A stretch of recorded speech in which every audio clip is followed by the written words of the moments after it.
Okay, here we are. We're finally done with our primary fermentation.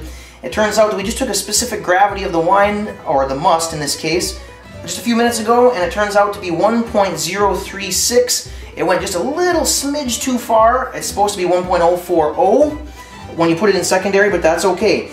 Due to my busy schedule, I could only check the wine once a day, so I only stirred it once a day, making sure that I kept it in a warm area, and I took a gravity once a day. So this is this is the 4th day, so it would be 3.5 days of time span that it took to get us through our primary fermentation stage. That just so happens to be not very long, and that's because of my forced method of making sure it stays warm. The area that I had my primary fermenter in was about 100 degrees most of the time. That's very warm, but the strain of yeast we used really likes that temperature. What we're going to do now is, what you see here is a glass carboy, and this is going to be washed up real fast, and we're going to put, this is going to be our secondary fermentation container. So the way I'll do this is every time you use a container, I wash it. Even before I put it up for the storage, I had washed it before I started, but I'll wash it again anyway. And we'll just use regular dish soap. I'll use a sprayer to reach up in here.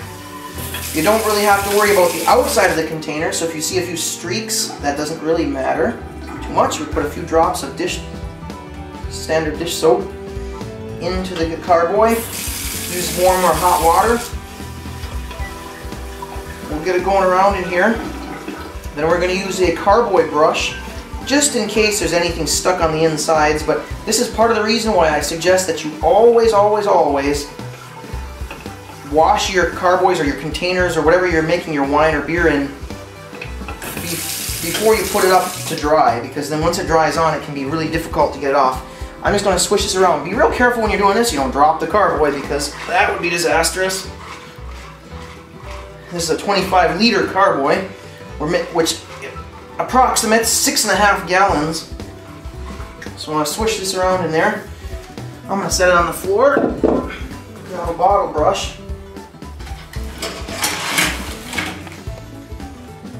Stick the bottle brush down inside here. Swish it around in the soapy water. Get the bottom real scrubbed off. And then we'll bring it up to the sides of the container here. The reason this has a L shape is so that you can twist it around the top of the carboy. That's hard to reach otherwise, because you can't reach in there with your fingers or anything.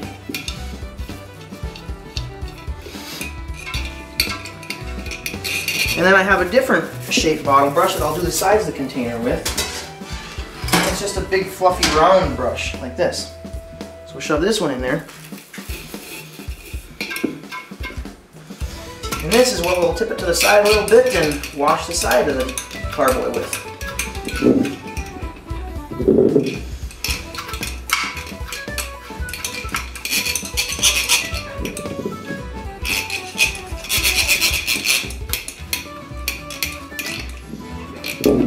What you see on the side of this carboy is a sticker thermometer, and it's really useful. I've used it over the years. It tells you what the temperature actually of the wine is being kept at in wherever you're storing it. The only problem with it is that it never has stuck real well, and when you're washing containers, it has a tendency to want to come off.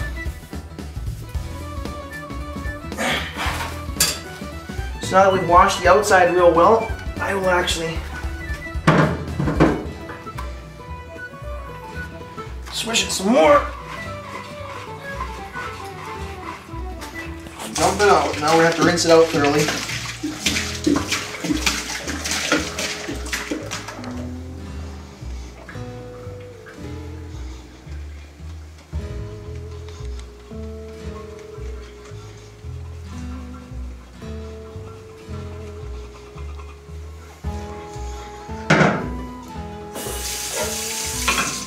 Lots of rinsing. Once we get the suds out, it'll rinse a lot faster.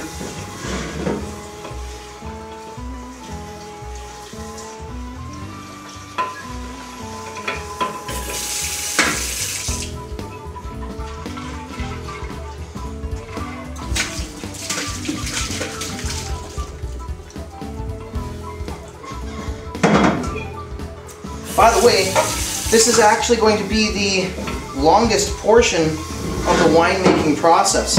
it's the most annoying, is the washing of all your equipment and moving it over from primary to secondary, and then the subsequent racking that we're going to do, which we're going to move it eventually back into some clean container and back into the carboy, and we're going to do that several times during the aging process of the wine to remove all the sediment piecemeally fashioned.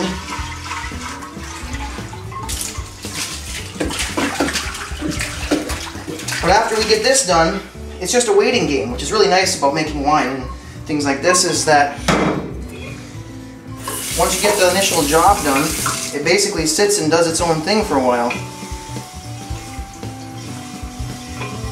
Once we get the initial racking, after we put it into the secondary fermentation under airlock, and here we're going to remove the wine from the must from the presence of oxygen.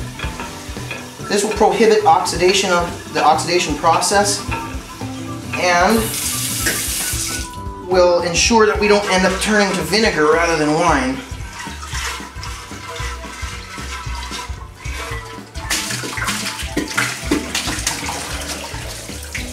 I'm going to go ahead and give this one more rinse, even if it looks a little excessive. And I encourage you to make sure that you're kind of obsessive-compulsive about your cleaning techniques. Make sure you wash well, and really that sanitation process is just super-duper critical if you don't want to be losing batches of wine. Now, especially when I'm making big batches like this, or if you are, you don't want to be losing 6.5 gallon batches of wine when you put 20 pounds of bananas into the whole affair, 14, almost 15 pounds of sugar, plus the tannin and the nutrients and the yeast and all the other little peripherals. We don't want to waste that.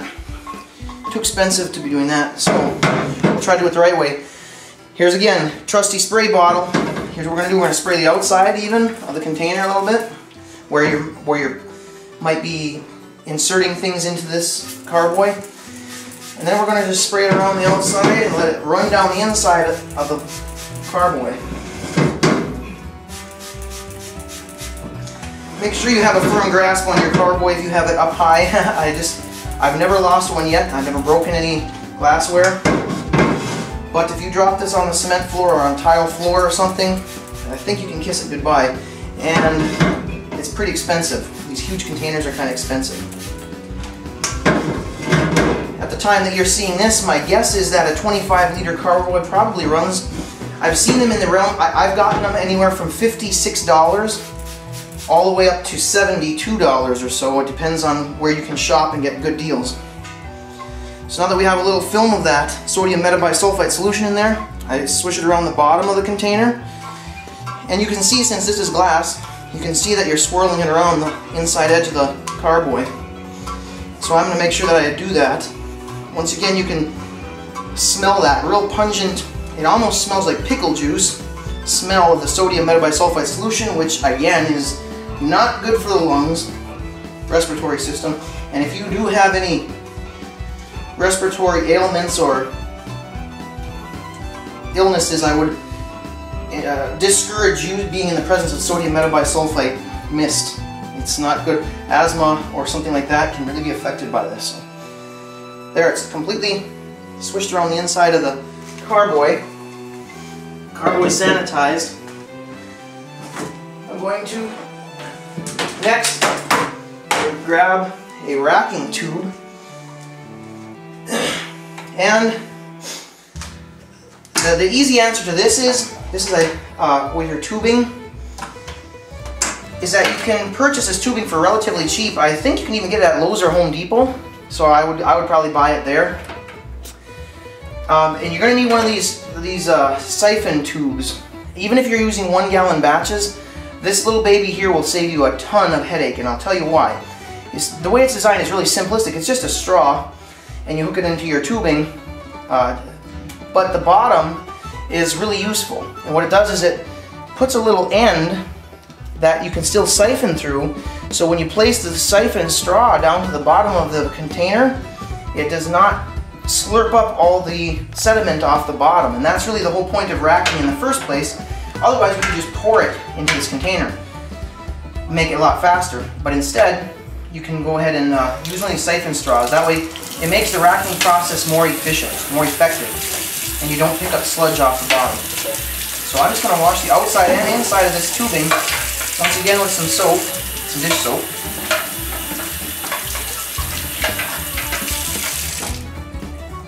Put a drop right down the tube. I've used this now, the same tubing for years, and I've never grown any fungus inside the tube that's visible. And the reason is because I wash it with dish soap before and after use, and I also rinse it out with sodium metabisulfite solution to prevent any kind of wild nasties from growing in there.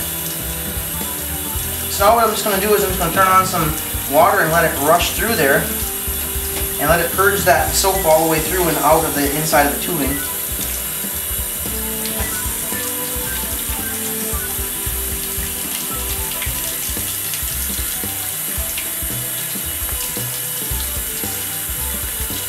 I'm sure that there's other ways to go about the cleaning process for winemaking, and perhaps if you take a winemaker's course, you may be directed to do otherwise than the way I go ahead and do this, but I'm here to tell you that if I have a 100% success rate with no contaminated batches, then something's going correctly. I would hazard a guess that you probably wouldn't need to take a beginner or advanced winemaking class after you watch our show, because you're seeing all the techniques that I ever learned in a beginner and advanced making wine classes right here, and it doesn't cost you not even a dime, so that's really good. That's definitely the best price as far as I'm concerned, when you can get some good information for free. Just dump that out. I'm going to go ahead and just put a little soap right on my hand here. Scrub down tubing in the end. And the reason that we're doing this is because this tube and this straw are going to come in contact with the wine, as you'll see in a few moments here when we start racking the must into the secondary. I will say that I did take a specific gravity of the must earlier this morning. I already mentioned that, and it was 1.036. I didn't show that on film, but I did not stir it this time before I took my gravity. I knew it would be pretty close to being at its end when we need to put it into secondary fermentation, so I did not stir it. And the reason I did not stir it is because I did not want to unsettle the bottom and stir all the sediment that might get racked out up off the bottom and get it into the secondary container. I will say this, due to the really actually rapid action of the yeast that's causing almost what looks like a rolling boil inside the must, most of the sediment is still entrained up in our must solution anyway, so we're not, at least I'm not too concerned about getting particulate in our racking process this time when we move it over into the secondary stage of our fermentation. I don't get too concerned about it at this point. We'll worry more about removing sediment at later rackings.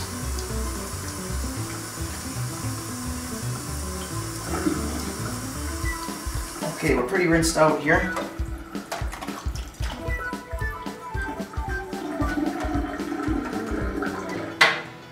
Now I'm going to go ahead and put this end back on, and I'm going to fill a volume of the tubing with sodium metabisulfite solution now. By the way, sodium metabisulfite solution is also not very good on your skin. Our skin is the largest organ in our body, so naturally you can absorb chemicals through your skin, and if you have sensitive skin, I would recommend using something like nitrile gloves maybe if you're handling sodium metabisulfite. That is if you have a real acute sensitivity to certain chemicals. That could help. Now what we're doing is we're just going to tip this volume of this sodium metabisulfite solution all the way through the tubing. That way the entire inside will have been rinsed out with this solution and will be sanitized. Go ahead and dump that out, and then we're going to take our trusty spray bottle, and as you can see, this is why a spray bottle is so useful, even though I've never seen anybody other than myself use one, because you can get the outside of everything. I mean, look at how big this contraption is. Try to do it in a sink, try to do it in a bucket, and you're going to find it's hard to wash and sanitize and then not be touching everything afterward. But check this out here. We're going to just do this and do the entire duration, or the length and outside surface area of our siphon contraption here.